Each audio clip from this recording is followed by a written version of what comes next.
Assalamualaikum warahmatullahi wabarakatuh. Saudaraku yang dirahmati Allah, selamat datang di Ruang Teduh Hati.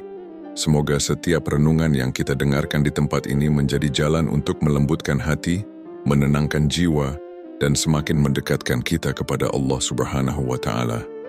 Pada kesempatan kali ini, mari kita bersama-sama merenungkan sebuah penyakit hati yang sangat berbahaya, namun seringkali tidak kita sadari keberadaannya. Penyakit itu adalah kesombongan. Ketika mendengar kata sombong, mungkin yang terbayang di benak kita adalah seseorang yang memiliki harta melimpah, jabatan tinggi, atau kekuasaan besar. Kita membayangkan orang yang berjalan dengan angkuh, memandang rendah orang lain, atau merasa dirinya lebih hebat dibandingkan siapapun. Lalu tanpa sadar kita berkata dalam hati, "Alhamdulillah, sepertinya aku bukan orang seperti itu." Namun, benarkah demikian, saudaraku? Boleh jadi kesombongan tidak selalu tampak dari pakaian yang mewah atau ucapan yang keras. Kadang ia bersembunyi di dalam hati. Ia hadir dengan sangat halus. Begitu halus hingga seseorang yang rajin beribadah pun bisa tidak menyadarinya. Kesombongan bisa muncul ketika kita merasa amal ibadah kita lebih baik daripada orang lain. Kesombongan bisa hadir ketika kita sulit menerima nasihat.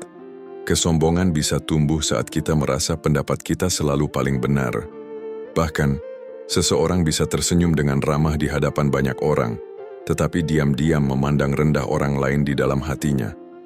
Inilah yang membuat kesombongan menjadi sangat berbahaya, karena penyakit hati tidak selalu terlihat oleh manusia, tetapi Allah mengetahui apa yang tersembunyi di dalam dada setiap hambanya. Allah Subhanahu wa Ta'ala berfirman dalam surah An-Najm ayat 32, "Maka janganlah kamu menganggap dirimu suci. Dialah yang paling mengetahui siapa yang bertakwa." Ayat ini mengajarkan kepada kita bahwa hanya Allah yang benar-benar mengetahui nilai seorang hamba.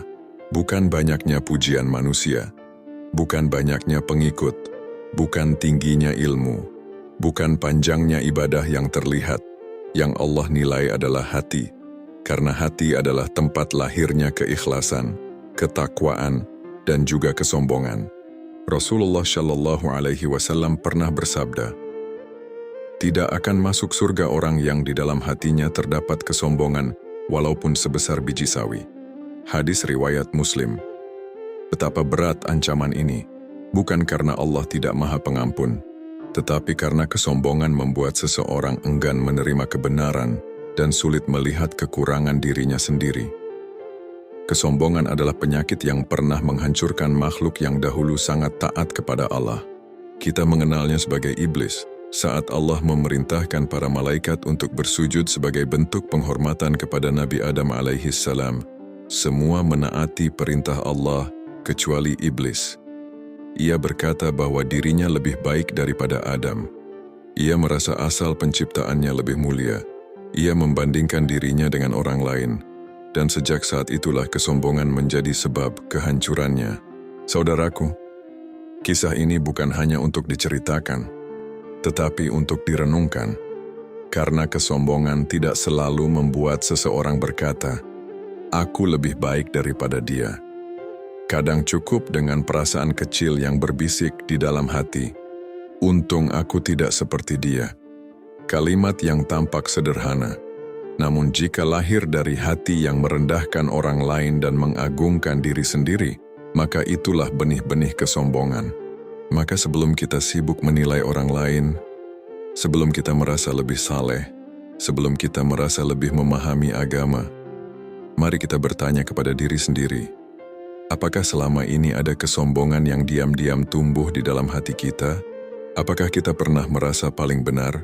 Apakah kita pernah meremehkan seseorang hanya karena pekerjaannya, pendidikannya, penampilannya, atau masa lalunya? Ataukah kita pernah merasa bahwa amal ibadah kita sudah cukup untuk menjadikan kita lebih mulia daripada orang lain? Saudaraku, renungan ini bukan untuk menghakimi siapapun, termasuk bukan untuk menghakimi diri kita sendiri, melainkan sebagai kesempatan untuk bermuhasabah. Karena hati yang mau mengakui kekurangannya adalah hati yang masih hidup, sedangkan hati yang selalu merasa benar akan semakin sulit menerima petunjuk. Semoga Allah menjaga hati kita dari kesombongan yang tampak maupun yang tersembunyi. Saudaraku yang dirahmati Allah, pada bagian sebelumnya kita telah mengawali renungan ini dengan mengingat bahwa kesombongan bukanlah penyakit yang hanya dimiliki oleh orang-orang berharta, berpangkat, atau berkuasa. Kesombongan adalah penyakit hati yang dapat menyelinap kepada siapa saja, bahkan kepada orang yang sedang berusaha mendekat kepada Allah. Sekarang, mari kita bertanya kepada diri sendiri, apa sebenarnya yang dimaksud dengan kesombongan menurut Islam? Jangan sampai kita memiliki pemahaman yang keliru, karena bisa jadi selama ini kita mengira kesombongan hanya sebatas memakai pakaian mewah, memamerkan kekayaan, atau berbicara dengan angkuh. Padahal Rasulullah telah menjelaskan makna kesombongan dengan sangat jelas. Dalam sebuah hadis sahih yang diriwayatkan oleh Imam Muslim, Rasulullah bersabda, kesombongan adalah menolak kebenaran dan meremehkan manusia. Hadis riwayat Muslim. Perhatikan baik-baik sabda Rasulullah ini. Beliau tidak mengatakan bahwa sombong adalah memiliki harta. Beliau juga tidak mengatakan bahwa sombong adalah memiliki ilmu, jabatan, atau kedudukan. Yang menjadi ukuran adalah sikap hati. Ada dua tanda utama kesombongan. Yang pertama menolak kebenaran, yang kedua meremehkan manusia. Mari kita renungkan satu persatu. Menolak kebenaran, saudaraku. Pernahkah kita dinasihati, lalu hati kita langsung merasa tidak nyaman? Bukan karena nasihat itu salah, tetapi karena kita merasa orang yang menasihati tidak lebih baik daripada kita. Mungkin dalam hati muncul bisikan, siapa dia berani menasihatiku? Dia juga masih banyak salah. Aku lebih paham daripada dia. Padahal yang sedang disampaikan adalah kebenaran. Namun karena ego lebih besar daripada kerendahan hati, kita memilih menolaknya. Inilah salah satu bentuk kesombongan yang sangat halus. Padahal seorang mukmin sejati mencintai kebenaran, siapapun yang menyampaikannya. Jika seorang anak mengingatkan ayahnya tentang waktu sholat, maka kebenaran itu tetap harus diterima. Jika seorang sahabat mengingatkan kita agar menjaga lisan, maka nasihat itu tetap berharga. Jika seorang yang lebih muda mengingatkan kita untuk memperbaiki akhlak, maka janganlah usia menjadi penghalang untuk menerima kebenaran. Karena yang kita hormati bukan sekadar siapa yang berbicara, tetapi kebenaran yang Allah sampaikan melalui lisannya. Orang yang rendah hati akan berkata, semoga Allah membalas kebaikanmu. Terima kasih sudah mengingatkanku. Sedangkan hati yang dipenuhi kesombongan akan sibuk mencari alasan untuk membela dirinya. Meremehkan manusia, tanda kedua yang dijelaskan Rasulullah adalah memandang rendah orang lain. Inilah penyakit yang sering tidak disadari. Bisa jadi seseorang tidak pernah mengucapkan kata-kata kasar, namun di dalam hatinya ia merasa lebih baik. Ia melihat orang miskin lalu merasa dirinya lebih mulia. Ia melihat orang yang baru belajar agama lalu merasa dirinya lebih saleh. Ia melihat seseorang yang pernah berbuat dosa, lalu merasa dirinya pasti lebih dicintai Allah. Padahal siapa yang bisa menjamin akhir kehidupan seseorang? Betapa banyak orang yang dahulu jauh dari agama, kemudian Allah membukakan pintu hidayah hingga menjadi hamba yang sangat dicintainya. Sebaliknya betapa banyak orang yang merasa dirinya sudah baik, tetapi akhirnya tergelincir karena lalai menjaga hatinya. Kita tidak mengetahui bagaimana akhir hidup kita. Yang mengetahui hanyalah Allah Subhanahu wa Ta'ala. Karena itu, tidak pantas bagi seorang hamba merasa dirinya lebih mulia daripada hamba Allah yang lain. Kesombongan bisa menyusup dalam amal. Saudaraku, ada satu hal yang perlu kita waspadai. Terkadang kesombongan justru datang melalui amal kebaikan. Seseorang rajin sholat, rajin membaca Al-Quran, rajin bersedekah, rajin menghadiri majelis ilmu. Semua itu adalah amalan yang sangat mulia. Namun setan tidak tinggal diam. Jika ia gagal membuat seseorang meninggalkan ibadah, ia akan berusaha merusak ibadah itu dengan kesombongan. Perlahan-lahan muncul bisikan, aku lebih rajin daripada mereka. Untung aku sudah hijrah. Kasihan mereka masih lalai.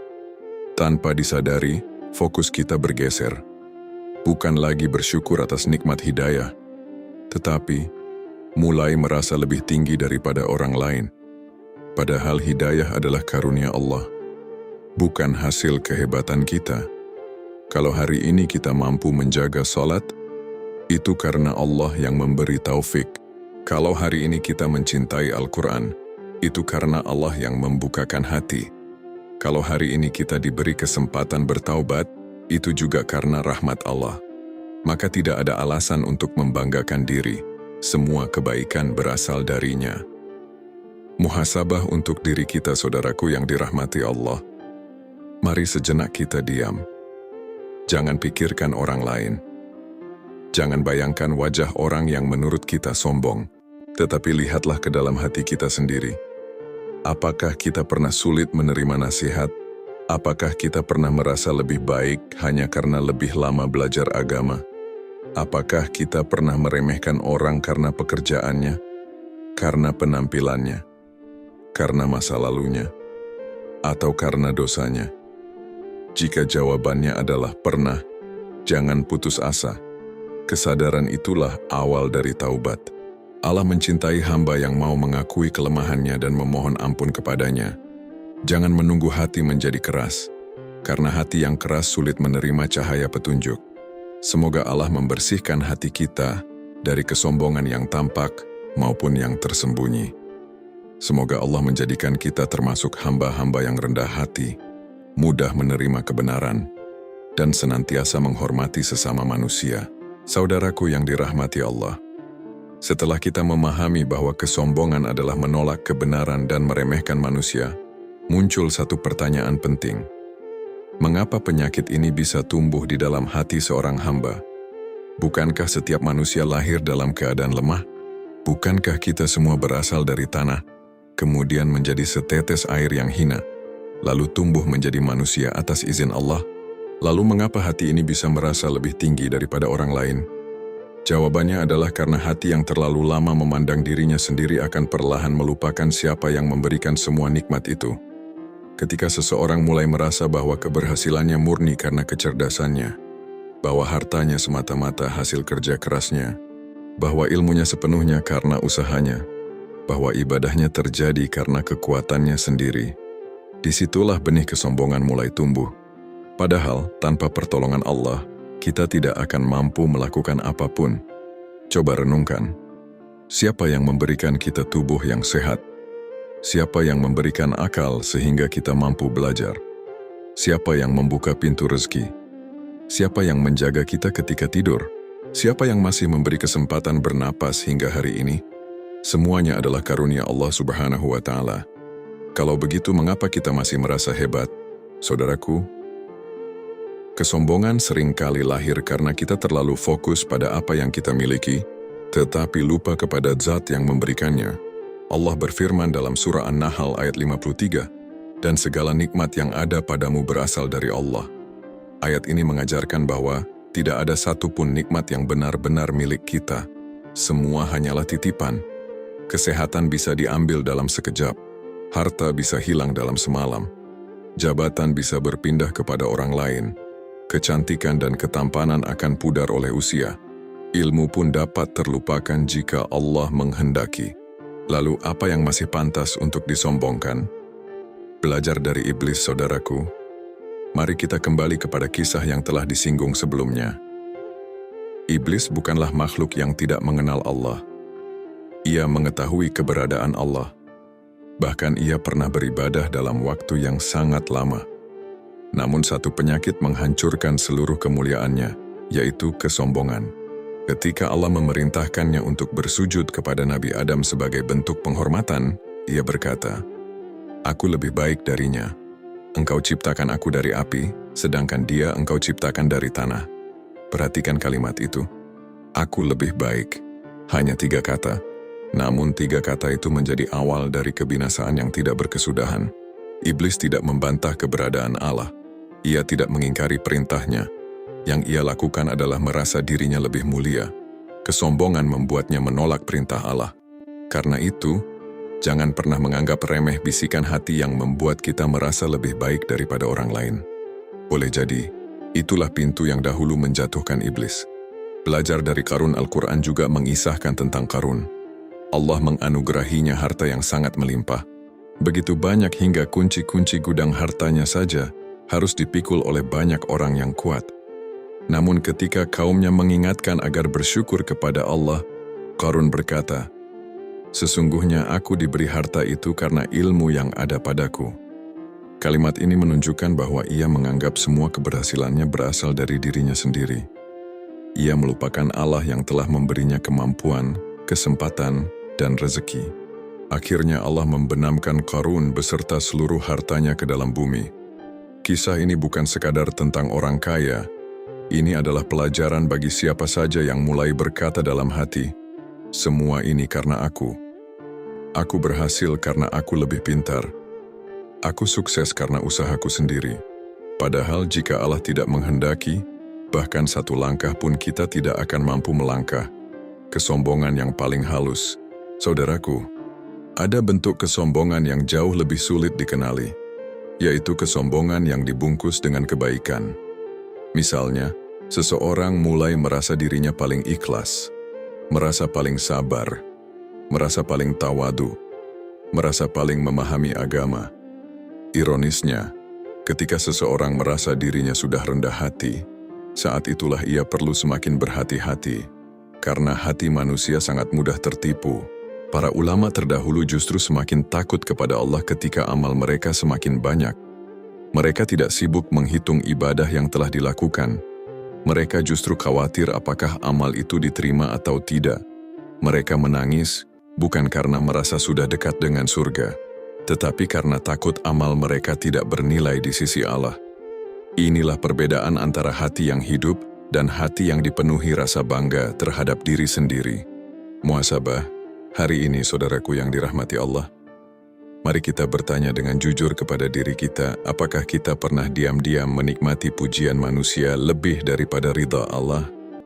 Apakah kita kecewa ketika kebaikan kita tidak dihargai? Apakah kita merasa lebih pantas dihormati daripada orang lain? Apakah kita sulit mengakui kesalahan karena takut harga diri kita jatuh? Jika pernah, jangan buru-buru menutup renungan ini. Justru inilah saat terbaik untuk memohon ampun kepada Allah. Karena hati yang masih mau mengakui kesalahannya adalah hati yang masih memiliki harapan untuk diperbaiki. Ingatlah, semakin tinggi pohon, semakin ia merundukkan dahannya. Demikian pula seorang mukmin, semakin bertambah ilmu dan amalnya, seharusnya semakin bertambah kerendahan hatinya, sebab ia menyadari bahwa semua yang dimilikinya hanyalah titipan dari Allah, dan suatu saat akan dimintai pertanggungjawaban. Saudaraku yang dirahmati Allah, kesombongan jarang datang dengan wajah yang menakutkan. Ia tidak selalu muncul dalam bentuk kesewenang-wenangan atau sikap angkuh yang mudah dikenali. Justru, kesombongan sering datang dengan sangat halus. Ia bersembunyi di balik kebiasaan-kebiasaan kecil yang kita anggap biasa. Karena itu, pada bagian ini mari kita bermuhasabah bersama, bukan untuk mencari kesalahan orang lain, tetapi untuk melihat apakah tanda-tanda itu pernah muncul dalam diri kita. Pertama, sulit menerima nasihat. Pernahkah kita merasa tersinggung ketika dinasihati? Bukan karena nasihat itu salah, tetapi karena kita merasa harga diri kita terluka. Mungkin kita langsung mencari alasan, mungkin kita membela diri, atau mungkin kita justru membalas dengan menunjukkan kesalahan orang yang menasihati. Padahal, seorang mukmin seharusnya mencintai nasihat, karena nasihat adalah bentuk kasih sayang. Tidak ada manusia yang luput dari kesalahan. Jika Allah menggerakkan hati seseorang untuk mengingatkan kita, mungkin itulah bentuk pertolongannya. Orang yang rendah hati akan berpikir, mungkin Allah sedang menegurku melalui saudaraku. Sedangkan hati yang dipenuhi kesombongan akan lebih sibuk mempertahankan gengsi daripada memperbaiki diri. Kedua, merasa diri selalu paling benar. Saudaraku, perbedaan pendapat adalah bagian dari kehidupan. Namun yang perlu kita waspadai adalah ketika kita mulai merasa bahwa hanya pendapat kita yang benar, sedangkan semua orang pasti salah. Kita enggan mendengar, kita memotong pembicaraan orang lain, kita tidak memberi ruang untuk belajar. Padahal, semakin luas ilmu seseorang, biasanya semakin ia menyadari betapa banyak hal yang belum diketahuinya. Imam Malik rahimahullah pernah ditanya puluhan persoalan. Pada sebagian pertanyaan beliau menjawab, Aku tidak tahu. Beliau tidak merasa malu mengakui keterbatasannya. Justru itulah kemuliaan seorang yang berilmu. Mengakui bahwa kita belum tahu bukanlah kelemahan. Yang berbahaya adalah berpura-pura tahu karena tidak ingin harga diri kita jatuh. Ketiga, meremehkan orang lain. Kesombongan sering muncul dalam bentuk perbandingan. Kita melihat seseorang yang ekonominya sederhana, lalu tanpa sadar menganggap hidupnya kurang berhasil. Kita melihat seseorang yang pendidikannya rendah, lalu merasa lebih cerdas. Kita melihat seseorang yang baru belajar agama, lalu merasa diri lebih saleh. Padahal Allah tidak melihat gelar kita. Allah tidak melihat merek pakaian kita. Allah tidak melihat seberapa banyak manusia memuji kita. Allah melihat hati dan ketakwaan kita. Boleh jadi orang yang hari ini kita anggap biasa, justru memiliki hati yang jauh lebih bersih di sisi Allah daripada diri kita. Karena itu, jangan pernah mengukur kemuliaan seseorang hanya dengan apa yang tampak di mata. Keempat, senang dipuji dan kecewa jika tidak diakui. Saudaraku, setiap manusia tentu senang jika dihargai. Itu adalah fitrah. Namun kita perlu berhati-hati ketika pujian mulai menjadi tujuan. Misalnya, kita berbuat baik agar dipuji. Kita bersedekah agar dianggap dermawan. Kita rajin beribadah agar dikenal sebagai orang yang saleh. Lalu ketika tidak ada yang memperhatikan, semangat kita perlahan menghilang. Disinilah kita perlu bertanya kepada diri sendiri. Untuk siapa sebenarnya semua amal ini kita lakukan? Jika amal kita bergantung pada penilaian manusia, maka hati kita sedang membutuhkan perbaikan. Karena amal yang paling dicintai Allah adalah amal yang dilakukan dengan ikhlas, meskipun tidak diketahui siapapun. Allah mengetahui setiap kebaikan yang tersembunyi. Dan penilaian Allah jauh lebih berharga daripada seluruh pujian manusia. Kelima, sulit mengakui kesalahan. Salah satu tanda kerendahan hati adalah berani mengatakan, "Aku salah." Kalimat ini sederhana. Namun bagi hati yang dipenuhi kesombongan, mengucapkannya terasa sangat berat. Mengapa? Karena ego tidak ingin kalah. Padahal mengakui kesalahan bukan berarti kehilangan kehormatan. Justru itulah awal dari perbaikan. Tidak ada manusia yang selalu benar. Bahkan para sahabat Rasulullah pun saling mengingatkan dan bersedia menerima koreksi. Jika mereka yang begitu mulia saja tidak malu memperbaiki diri, mengapa kita masih gengsi untuk mengakui kesalahan? Keenam, merasa aman dari dosa. Saudaraku, ada satu bentuk kesombongan yang sangat berbahaya, yaitu ketika seseorang merasa dirinya sudah cukup baik. Ia merasa dosanya sedikit. Ia merasa ibadahnya sudah banyak. Ia merasa peluang masuk surga begitu besar. Perasaan seperti ini membuat seseorang berhenti bermuhasabah. Padahal para nabi, para sahabat, dan orang-orang saleh justru banyak memohon ampun kepada Allah. Mereka tidak pernah merasa aman. Mereka tidak pernah berhenti memperbaiki diri. Semakin dekat seseorang kepada Allah, semakin ia menyadari betapa banyak kekurangan yang masih dimilikinya. Karena itu, jangan pernah berhenti meminta ampun. Jangan pernah merasa ibadah kita sudah cukup. Selama napas masih berhembus, kita tetap membutuhkan rahmat Allah.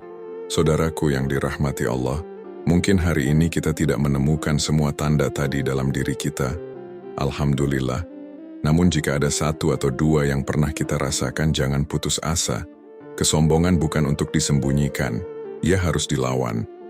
Dan langkah pertama untuk melawannya adalah dengan berani mengakuinya di hadapan Allah. Semoga Allah melembutkan hati kita. Semoga Allah menjauhkan kita dari penyakit hati yang dapat menghapus pahala amal dan menghalangi kita dari menerima kebenaran. Saudaraku yang dirahmati Allah, setelah kita mengenali hakikat kesombongan, memahami akar penyebabnya, dan melihat tanda-tandanya dalam kehidupan sehari-hari, kini muncul pertanyaan yang paling penting. Bagaimana cara membersihkan hati dari kesombongan? Karena setiap penyakit pasti memiliki obat, dan obat bagi kesombongan adalah tawadu, yaitu rendah hati di hadapan Allah dan kepada sesama manusia. Namun tawadu bukan berarti merendahkan diri hingga kehilangan harga diri. Tawadu juga bukan berarti berpura-pura terlihat sederhana agar dipuji sebagai orang yang rendah hati. Tawadhu adalah keadaan hati yang selalu menyadari bahwa semua kebaikan berasal dari Allah. Orang yang tawadhu tidak merasa dirinya lebih tinggi daripada orang lain. Ia tahu bahwa setiap manusia memiliki perjalanan hidup yang berbeda. Ia tidak mudah menghakimi. Ia lebih sibuk memperbaiki dirinya daripada mencari kekurangan saudaranya. Pertama, ingatlah asal dan akhir kehidupan kita, saudaraku. Jika suatu saat hati mulai merasa hebat, berhentilah sejenak. Ingatlah dari mana kita berasal. Kita semua berasal dari setetes air yang hina. Kemudian Allah membentuk kita di dalam rahim ibu. Kita lahir ke dunia dalam keadaan tidak memiliki apa-apa. Kita tidak bisa berjalan, tidak bisa berbicara. Bahkan untuk makan pun kita membutuhkan bantuan orang lain. Lalu hari demi hari Allah mengajarkan kita. Allah memberi kita kekuatan. Allah memberi kita ilmu. Allah memberi kita rezeki. Dan suatu hari nanti, kita juga akan kembali kepadanya. Tubuh yang hari ini kita banggakan akan menjadi tanah. Harta yang kita kumpulkan akan ditinggalkan. Jabatan akan berganti kepada orang lain. Yang menemani kita hanyalah amal. Ketika seseorang benar-benar mengingat asal dan akhir kehidupannya, kesombongan akan kehilangan tempat untuk tumbuh. Kedua, perbanyak bersyukur. Bukan membanggakan diri, saudaraku. Ada perbedaan besar antara orang yang bersyukur dan orang yang sombong. Ketika mendapatkan nikmat, orang yang sombong berkata, "Aku memang pantas mendapatkannya." Sedangkan orang yang bersyukur berkata, "Ya Allah, semua ini adalah karunia-Mu." Lihatlah bagaimana hati merespons nikmat. Disitulah letak perbedaannya. Semakin banyak kita mengucapkan syukur, semakin kecil ruang bagi kesombongan. Karena syukur mengingatkan kita bahwa kita hanyalah penerima nikmat, bukan pemiliknya. Ketiga, belajar menerima nasihat. Salah satu latihan terbaik untuk menumbuhkan tawadhu adalah membuka hati terhadap nasihat. Tidak semua nasihat disampaikan dengan cara yang sempurna. Kadang bahasanya kurang lembut, kadang waktunya kurang tepat. Namun jika isi nasihat itu benar, ambillah kebenarannya. Jangan sampai cara penyampaiannya membuat kita kehilangan pelajaran yang Allah titipkan. Biasakan berkata dalam hati, "Mungkin Allah sedang mengingatkanku melalui orang ini."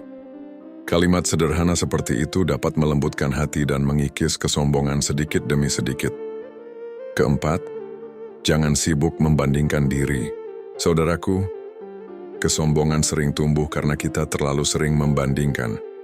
Lebih kaya, lebih pintar, lebih cantik, lebih saleh, lebih terkenal. Padahal setiap manusia sedang menjalani ujian yang berbeda. Mungkin kita memiliki kelebihan dalam satu hal, tetapi orang lain memiliki kelebihan yang tidak kita miliki. Mungkin kita melihat senyumnya, tetapi tidak mengetahui air mata yang ia sembunyikan. Mungkin kita melihat kekurangannya, tetapi Allah melihat keikhlasan yang tidak pernah kita ketahui. Karena itu, berhentilah sibuk membandingkan. Fokuslah menjadi pribadi yang lebih baik daripada diri kita kemarin. Itulah perlombaan yang paling bermanfaat. Kelima, perbanyak muhasabah, saudaraku yang dirahmati Allah. Orang yang jarang bermuhasabah akan mudah merasa dirinya sudah baik. Sebaliknya, orang yang setiap hari mengevaluasi dirinya akan lebih mudah melihat kekurangan yang masih harus diperbaiki. Luangkan beberapa menit setiap malam. Tanyakan kepada diri sendiri, apakah hari ini lisanku menyakiti seseorang? Apakah hari ini aku menolak nasihat? Apakah hari ini aku meremehkan orang lain? Apakah hari ini aku beramal karena Allah atau karena ingin dipuji? Pertanyaan-pertanyaan seperti ini akan menjaga hati agar tetap hidup. Karena hati yang hidup selalu ingin menjadi lebih baik. Keenam, perbanyak berdoa, memohon kebersihan hati, saudaraku. Hati manusia berada dalam kekuasaan Allah. Hari ini kita merasa ikhlas. Besok belum tentu. Hari ini kita merasa rendah hati. Besok bisa saja muncul rasa bangga terhadap diri sendiri. Karena itu, jangan hanya mengandalkan usaha. Mintalah pertolongan kepada Allah. Berdoalah dengan sungguh-sungguh agar Allah membersihkan hati kita dari ria, ujub, dan kesombongan. Mintalah agar Allah menjadikan kita hamba yang lembut, mudah menerima kebenaran, dan tidak memandang rendah siapapun. Sebab hanya Allah yang mampu membolak-balikkan hati manusia, saudaraku yang dirahmati Allah. Mungkin selama mendengarkan renungan ini, kita menemukan beberapa kekurangan dalam diri kita. Jangan bersedih, jangan pula berputus asa. Kesadaran adalah pintu pertama menuju perubahan. Allah tidak menuntut kita menjadi manusia yang sempurna. Allah mencintai hamba yang mau kembali kepadanya setiap kali menyadari kesalahannya. Selama pintu taubat masih terbuka, selama napas masih Allah titipkan kepada kita, maka kesempatan untuk memperbaiki diri juga masih terbuka. Semoga setiap hari hati kita menjadi lebih lembut daripada hari sebelumnya. Semoga setiap hari kita menjadi hamba yang semakin mudah menerima kebenaran. Dan semoga Allah menghiasi hati kita dengan sifat tawadu, hingga kelak kita dipanggil menghadapnya dalam keadaan hati yang bersih dan penuh ketundukan. Saudaraku yang dirahmati Allah, tanpa terasa kita telah sampai di penghujung renungan ini. Semoga setiap kalimat yang kita dengarkan hari ini bukan hanya singgah di telinga, tetapi juga meresap ke dalam hati dan menjadi pengingat yang mengantarkan kita semakin dekat kepada Allah Subhanahu wa Ta'ala. Mari kita bermuhasabah untuk terakhir kalinya. Sebelum kita tidur malam nanti, sebelum kita kembali menjalani kesibukan esok hari, cobalah bertanya kepada diri sendiri, apakah selama ini aku pernah menolak kebenaran hanya karena datang dari orang yang tidak kusukai? Apakah aku pernah merasa lebih baik daripada orang lain karena ilmu, ibadah, harta, jabatan, atau kedudukanku? Apakah aku pernah memandang rendah seseorang, padahal boleh jadi ia lebih mulia di sisi Allah? Apakah amal yang kulakukan benar-benar karena Allah? Atau masih ada harapan agar manusia memuji dan mengagumiku? Saudaraku, tidak ada manusia yang terbebas dari kesalahan. Tidak ada hati yang benar-benar aman dari godaan setan. Karena itu, jangan pernah berhenti memohon kepada Allah agar Dia menjaga hati kita. Hari ini kita mungkin merasa ikhlas. Besok, kita bisa saja diuji dengan rasa bangga terhadap diri sendiri. Hari ini kita mungkin merasa rendah hati. Besok kita bisa saja tergelincir oleh pujian manusia. Itulah sebabnya para ulama terdahulu tidak pernah merasa aman dengan amal mereka.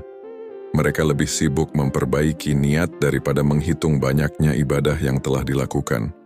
Mereka lebih sering menangis karena takut amalnya tidak diterima, daripada merasa bangga atas amal yang telah mereka kerjakan. Semoga kita pun diberikan hati seperti itu. Hati yang lembut, hati yang mudah menerima nasihat, hati yang tidak mudah menghakimi, hati yang selalu haus untuk memperbaiki diri, dan hati yang senantiasa berharap kepada rahmat Allah. Ya Allah, bersihkanlah hati kami dari kesombongan, ria, ujub, dengki, dan segala penyakit hati yang dapat menjauhkan kami dari rahmat-Mu. Jadikanlah kami hamba-hamba yang tawadu, hamba yang mudah menerima kebenaran, hamba yang tidak merasa lebih baik daripada orang lain, hamba yang selalu bersyukur atas setiap nikmat yang Engkau berikan. Ya Allah, ampunilah dosa-dosa kami, dosa kedua orang tua kami, keluarga kami, guru-guru kami, dan seluruh kaum muslimin yang masih hidup maupun yang telah meninggal dunia. Karuniakanlah kepada kami husnul khatimah. Wafatkanlah kami dalam keadaan beriman dan ridha kepadamu. Amin ya Rabbal Alamin. Saudaraku yang dirahmati Allah, jika renungan ini memberikan manfaat, saya ingin mengajak Anda untuk ikut berbagi kebaikan. Tuliskan di kolom komentar, pelajaran apa yang paling menyentuh hati Anda dari renungan hari ini. Semoga pengalaman dan refleksi yang Anda bagikan dapat menjadi pengingat dan penyemangat bagi saudara-saudara kita yang lain. Jangan lupa untuk subscribe channel Ruang Teduh Hati, agar tidak ketinggalan renungan-renungan Islami berikutnya, yang insya Allah akan menemani perjalanan kita dalam memperbaiki diri dan mendekat kepada Allah. Bantu juga dengan memberikan like pada video ini jika Anda merasakan manfaatnya. Dukungan sederhana tersebut sangat berarti, agar lebih banyak orang dapat menemukan konten-konten yang mengajak kepada kebaikan.